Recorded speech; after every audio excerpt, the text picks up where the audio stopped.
A lot of leadership today is happening in motion.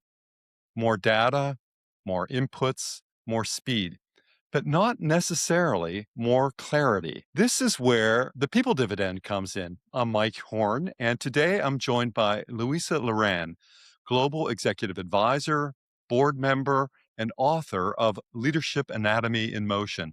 Louisa, welcome to the people dividend. Great to be here. Thank you for having me. You've worked inside organizations operating at real scale and complexity. Google, Merce, Diageo. When you step back from those experiences, what's the reality of leadership today that most people still haven't caught up with? Yes, thank you very much for framing it that way, because I think that there's a big difference between the perception of leadership or the theory of leadership and the realities you encounter inside huge organizations.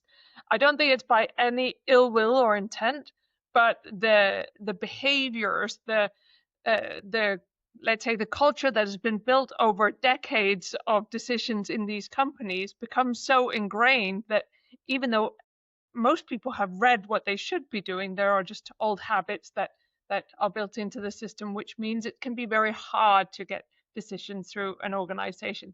And I would actually say I think I've been privileged. I've been in very, very good companies, companies that have been curious about what best practices is, how to empower employees, etc.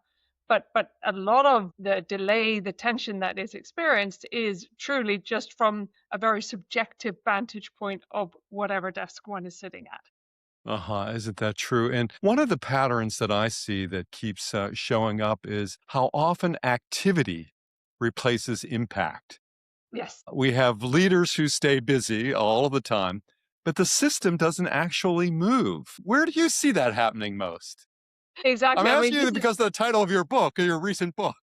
exactly. And this is like the core of the first chapter, because there's a Right. lot of good intention. Everyone comes in and they are busy bees and they work hard, they go home tired, etc. But a lot of this is either done from a position of a smaller, let's say, ambition, confirming a task that has been delivered as piece of a puzzle, or it may be a matter of looking at from narrow lenses in a silo. It could also be in the sense where actually the momentum has moved on, but the KPIs are being measured of the past. Or it may be that one is actually not ready to move and step into that new future. So all these contributions in their own are not wrong, but they are very, very often actually not done in motion and therefore not delivering the outcome that was in hoped for. I would say it's probably as intended for the individual, but not hoped for the business or for the market. Yeah, so interesting. And I'm curious, based on your observations and based on what you've just said, is how does a leader know the difference between movement, between motion, and progress? Yeah, yeah. I think what I often do when I work with businesses, I look at how do they have conversations, how do they evaluate, how do they prioritize their day. Very often it is, as I said, building on the path of yesterday, instead of saying where do I actually want to grow into in the future and work back from that. That gives a very, very different set of priorities, often also a significantly deeper clarity on what needs to continue and what needs to evolve. And in that process, the important element of saying what is actually our core proposition as a business or as an individual. Many businesses today, they are trying to catch up with, I should be building AI models, I should be bringing in agentic, I should be partnering left, right, and center. And in that process, unfortunately, we see a lot of people who are throwing the baby out with the bathwater. Instead of being very, very clear, what is it that I am great at, either as an individual or as a business, and how can that be relevant in other futures? So I would say the two combinations of future back and being very, very clear on what's the proposition you bring. Look back, look forward, be clear about that proposition. And you've outlined four core behaviors. In what I've read, you've talk about envisioning, Hmm. expanding, Hmm. steering, Hmm. and embodying. Yes, yeah. Which of these, envisioning, expanding, steering, embodying, which of these do leaders struggle most with, particularly when there's real pressure? Well, I'll give you a slightly long answer because, of course, Yes, I've yeah. gathered this empirical evidence across my very diverse, industry-wise diverse career, and with a lot of customers I've worked with as well. And what I have seen is that some are great at one and others great at another. It's those who consistently deliver all the four behaviors that are performing ahead of the market. So, for instance, if you are in a company like Google, a technology company new to market in the recent decades, you are very good at envisioning ambitiously. You have moonshots, you have a framework that allows you to dream big and challenge the status quo. So within that culture, a lot of people are very good at envisioning ambitiously. Interestingly, also in Google, because Google is a platform company and it's also been built always on collective intelligence, they're very, very good at expanding with curiosity, at least let's say at the core of the business. So this principle of saying what can I partner, how can I collaborate, who has information that I could potentially build upon instead of defending my own position, that is also core to that part. But think about it, not many businesses around the world were originally built as platforms. If we then go into steering, this is where a lot of the more traditional companies are very, very good. They are good at saying, in this new context, these are the priorities. I will clearly communicate. I will staff in line with the future, not in line with the past. I will share clearly what my priorities are and what trade-offs I've made in that sequence, etc. Whereas many of the younger companies have simply not built that muscle. And the last one, embodying with presence, is the one that I would say that unfortunately most leaders are not living to the fullest of their potential. So this is the one where actually you say, how do I make myself relevant in any future? That's the one where you are no longer afraid of change. You have done the internal work to actually say, well, this is how I'm contributing now. This is how I could contribute in the future. And therefore, you're not afraid to admit either where you need help, where you need to upskill, or where maybe you even need to pass on the baton and be comfortable that your chapter ends here. You can also see how the first three ones you can potentially staff your organization around, but if you don't do that as a top leader, the embodiment part, you will be saying, here's the strategy, you go follow, but you won't actually be stepping into it yourself and therefore not be generating a natural sense of followership. Well, that's great. And I think I get it. I think our audience would understand these concepts: envisioning, expanding, steering. And the last one, what I'm Embodying. curious of embodying, what I'm curious about is what does that breakdown actually look like inside an organization for a leader who's he, she, or they are busy all the time activity? What does it actually look like when it comes together in my day to day exercise of leadership?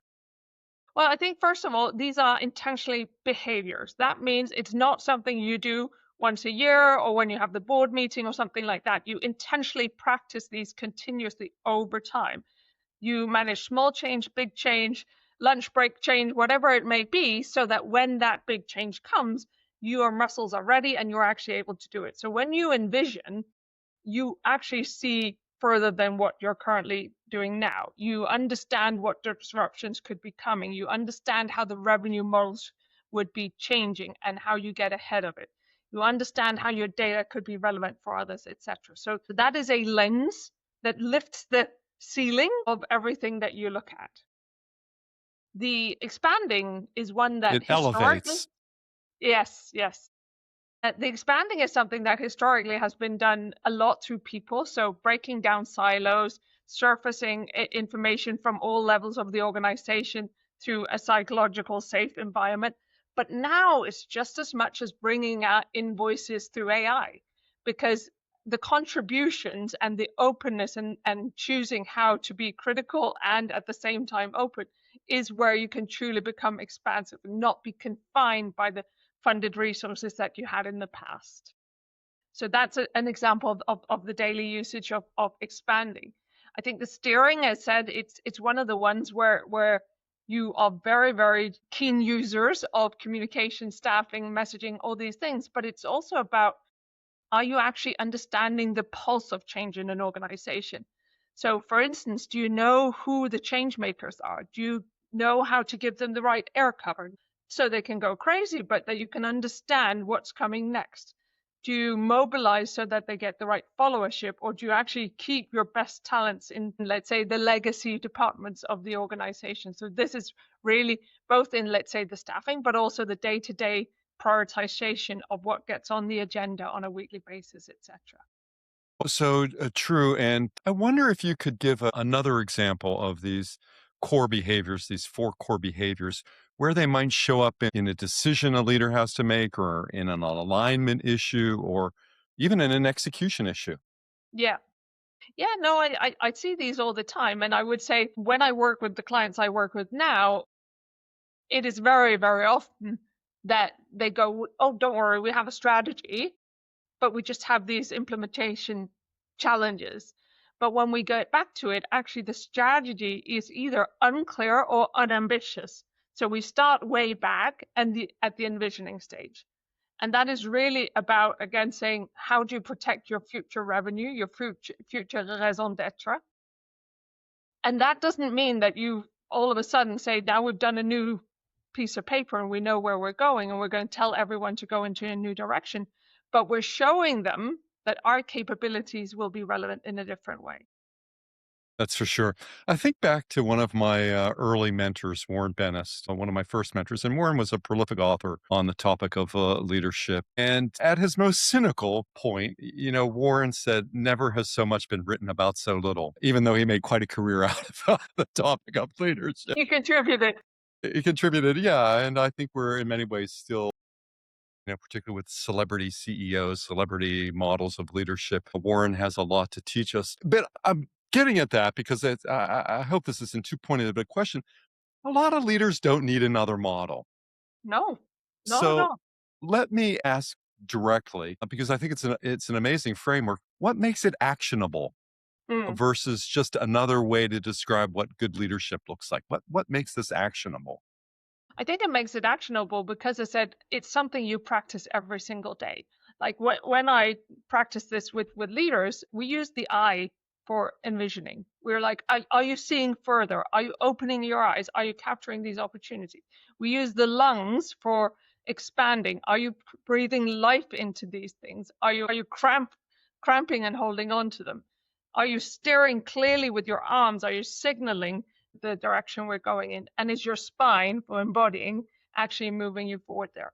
So I can visually see when I have worked with a leader for a while, whether they are actually gazing further, whether they're creating space, whether they're clearly signaling, and whether they are moving at such a pace that everyone could follow them. Because I think a lot of this is about making sure that the real momentum actually begins before the external move. It's a very internal journey that makes sure that you sift out the irrelevant noise and gain clarity internally so that you can steer a business forward.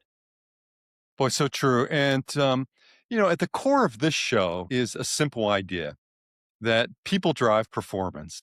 Yes.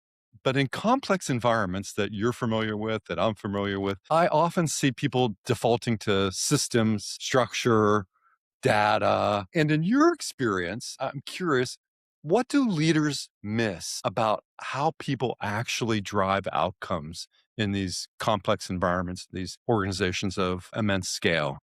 Yeah, no, I think that these safety belts or crutches or whatever we want to call them of spreadsheets, they are there because the real conversations are not taking place. I'm not saying data input cannot be relevant, but often when people come with this information, it's to defend a point of view instead of actually upfront asking themselves, what would it really take to change my mind? What is it that I'm generally curious about? What is it that someone could either change my mind on, add information, confirm what I'm, and then get me to move. So there is a lot of this where work has been cascaded from lack of creating a direction that allows people to contribute to. So a lot of, let's say, also different theories of how to steer organizations. There was the era where everyone had to do like 5-year business plans and you did all these steercos along the way, and the most senior people in the room were in steercos in every single project, and it was a bottleneck. And 5 years later, you achieved something, but the world had changed. And then we all got really excited when all of a sudden it was about Scrum and Agile, and we did high fives and all these boards up on walls, and everyone had a green board and they talked about what have we done today or yesterday.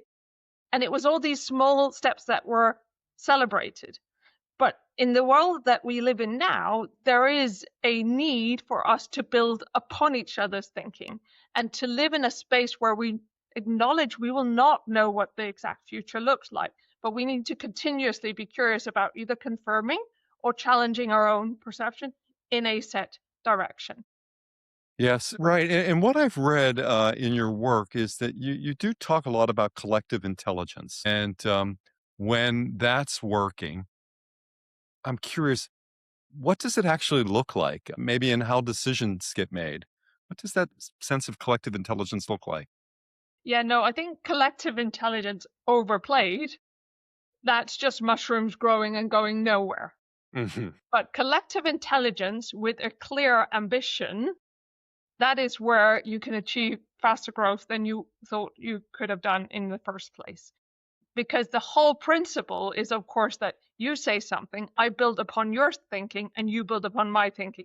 And if we have more people, then it's not just a ladder, but it's, of course, 1 + 1 = more than 2, and vice versa, and so forth.